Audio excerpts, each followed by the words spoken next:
Hello YouTube world. My name's Steve and we're looking at a 1984 YTV16 varidrive yard tractor by Sears. It's a 3-speed with reverse. The common problem with these is they're making noises and not going anywhere.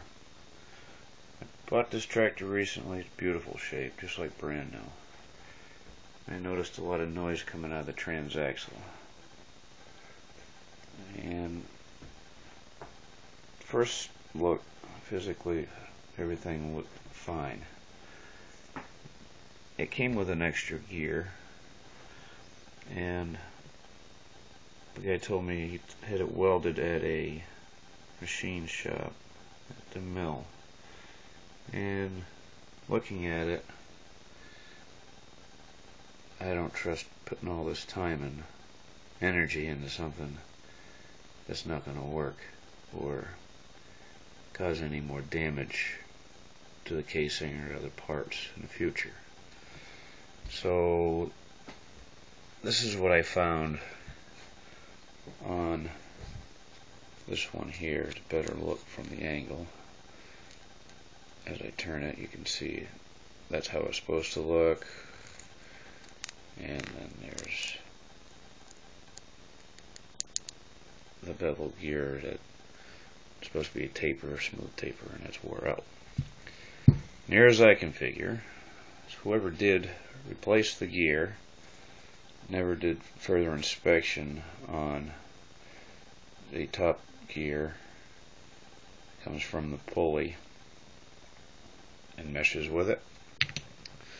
There's a certain depth clearance it's supposed to have, and that being said is done with some thrush washers, and each one has its own measurement from number 30 thousandths or what have you, and you can add or take out what you need to make that happen. And as I looked, I was driving it and it was banging pretty bad. There's a bearing housing for the retainer. It's not a very good picture, but it's done with my phone. The bearings got knocked out because of this slipping on the ring gear. It takes a violent beating on this lock you see here, which is supposed to mesh with this gear here, and it's called the spline tube, and it's supposed to have 2 fingers on it, and they're not there anymore. They're right there,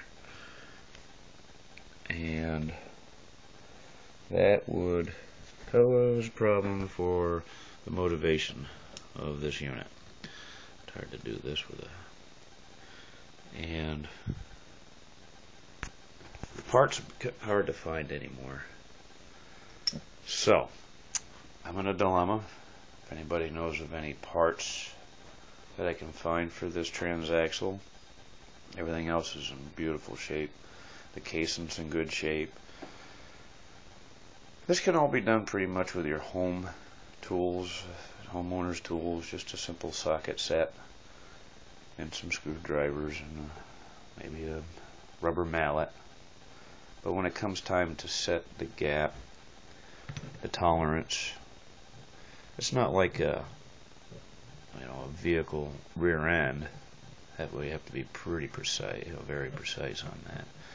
But you still got to be pretty close, and that's probably what happened. I'm assuming what happened to both of these gears. Once you get that set and tolerances right, you won't have a problem. This machine is awesome. It runs great. It mows great. I hear a lot of people putting attachments on them and running them with snow plows and dozer blades and homemade other buckets, and they just work the heck right out of them, and they just stand the test of time, and they're real good workhorses. So that's about all I have. And if anybody knows of any good parts suppliers, used parts, new, doesn't matter, I am open to suggestions.